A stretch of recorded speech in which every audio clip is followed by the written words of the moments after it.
Welcome to Faith Unfiltered. Today's episode tackles some very serious and troubling allegations involving former Newsboys lead singer Micheal Tait and others associated with the band. A woman has come forward claiming she was assaulted during the group's 2014 tour. While this is a difficult subject to address, it's one that deserves our attention, especially as some are drawing comparisons to recent hotel surveillance footage making headlines in other areas of the entertainment world. We'll be unpacking the timeline, reviewing the available evidence, and confronting the unsettling weight of these accusations. For decades, the Newsboys have enjoyed a pristine reputation, one of the most celebrated and Grammy-nominated groups in Christian music, with uplifting anthems like Shine and God's Not Dead cementing their legacy. Micheal Tait played a pivotal role in that legacy, but his public image has been rocked by recent revelations and serious allegations. The turning point came on June 10th of this year, when Tait publicly acknowledged inappropriate conduct toward other men. This admission followed investigative reports by the Roy's Report, TRR, which featured testimonies from three individuals who claimed they were groomed and sexually assaulted by Tait between 2005 and 2015. Since then, the scope of the accusations has widened. 6 additional men have stepped forward, this time speaking to The Guardian. 2 have alleged sexual assault, while 4 others described experiences of unwanted advances or harassment. Alarmingly, 2 of the individuals were minors at the time of the alleged incidents. Tait also acknowledged past struggles with cocaine use and excessive alcohol consumption. Now let's turn to a particularly distressing incident that has recently come to light. To protect her identity as a survivor of sexual assault, the woman will be referred to by the pseudonym Nicole. At the time, Nicole was 23 years old and serving as an intern with Pulse Evangelism, the organization that hosted the Newsboys' The Reason Christmas tour.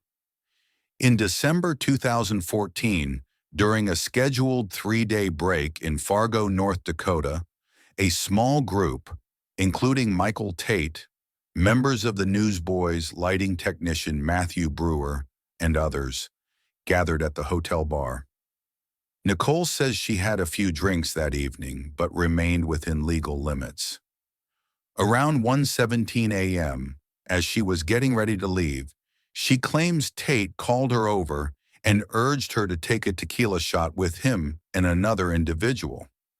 While Nicole emphasizes that she didn't feel coerced, she admits she was eager to be accepted within the industry. Nicole reports having little to no memory after taking the shot, an important detail, as similar claims from other accusers allege they were unknowingly drugged and left in a semi-conscious state, vulnerable to unwanted advances.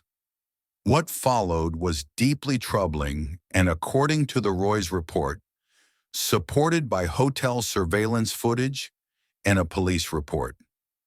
At 1:23 a.m., hotel surveillance captures Nicole entering Matthew Brewer's room alongside him. The 2 are seen walking separately with no physical interaction. Just 6 minutes later, at 1:29 a.m., Micheal Tait appears at the door and knocks. Brewer steps into the hallway, closing the door behind him. The footage then shows the 2 men leaning in close, laughing and whispering. What follows raises even deeper concerns. Footage shows Tait reaching toward Brewer, placing his hand along Brewer's torso and face before appearing to grope him. At 1:30 a.m., Nicole, still fully clothed, opens the door and engages in brief conversation with the 2 men. Moments later, she seems to cling to Brewer as he carries her back into the room. Tait steps aside and follows, closing the door behind him. According to Nicole, she has no memory of what happened beyond this point, and is adamant that she would never have consented to being brought back into the room.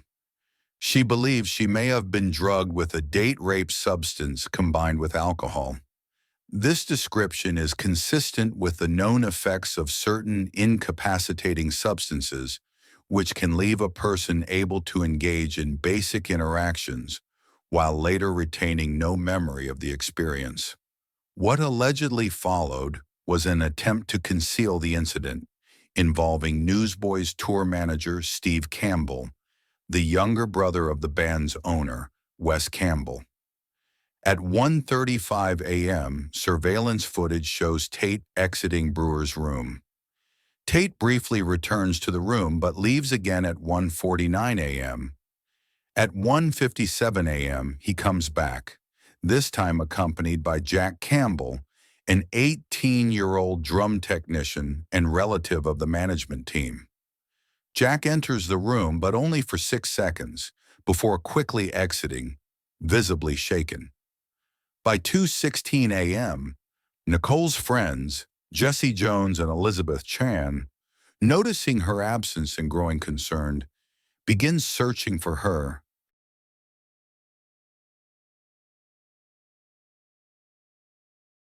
Zach Germanis informs them that he had seen Nicole, Brewer, and Tait together in Brewer's room earlier. Acting on this, Germanis knocks on Brewer's door. Brewer, shirtless and appearing visibly intoxicated, answers but denies having seen Nicole. At 2:17 a.m., Jack Campbell tells Germanis that he witnessed Tait watching what appeared to be a sexual act taking place. Then at 2:21 a.m., surveillance footage shows Nicole emerging from Brewer's room, fully dressed but without her shoes or glasses. Moments later, she collapses in front of her hotel room door. Her friends soon find her unresponsive on the floor, her pants unzipped.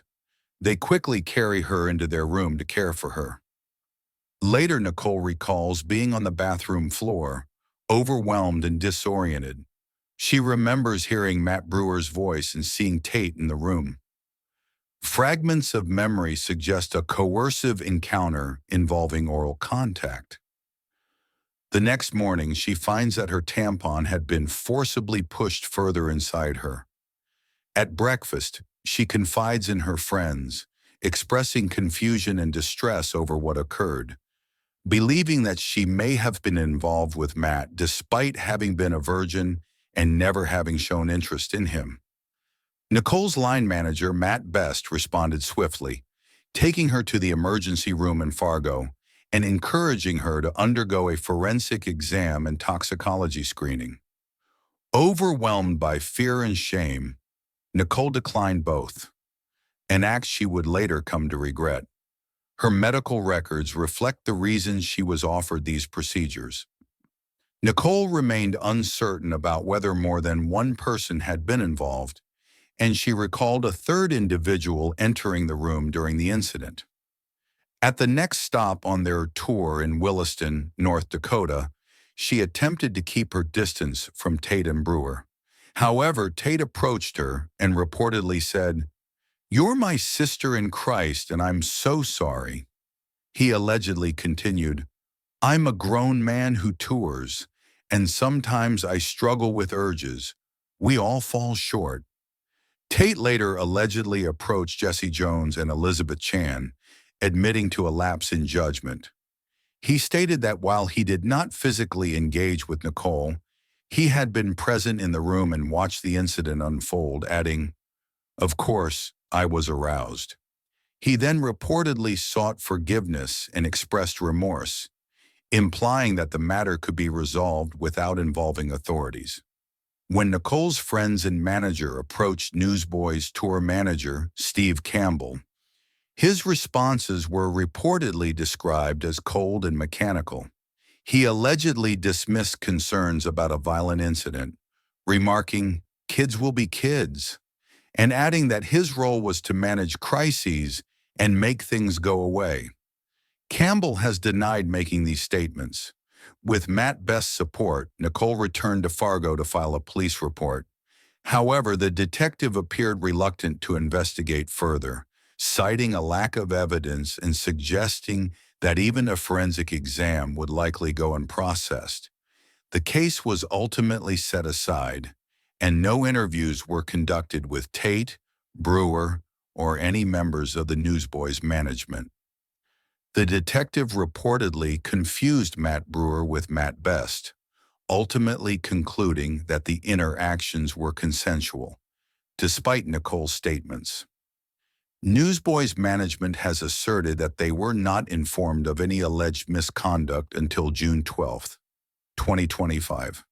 They claim Steve Campbell failed to disclose the incident and say they are now conducting an internal investigation, pledging to hold accountable anyone currently connected to the band who was involved. Through his attorney, Matthew Brewer has denied any allegations of misconduct, asserting that the encounter involved two consenting adults and that he was surprised by the contents of the police report. This remains a deeply painful and difficult story, underscoring Nicole's remarkable courage in coming forward. Her intention is not to destroy lives or discredit the Christian music community, but to seek accountability from the Newsboys and help ensure that no one else endures what she experienced. "What if I were your daughter?" she asks. Her question serves as a powerful reminder of the urgent need to listen to and believe survivors, to pursue accountability, and to uphold justice, regardless of someone's status or public image. No one should be beyond scrutiny. We'll continue monitoring this developing story and will share further updates. We welcome your respectful thoughts and reflection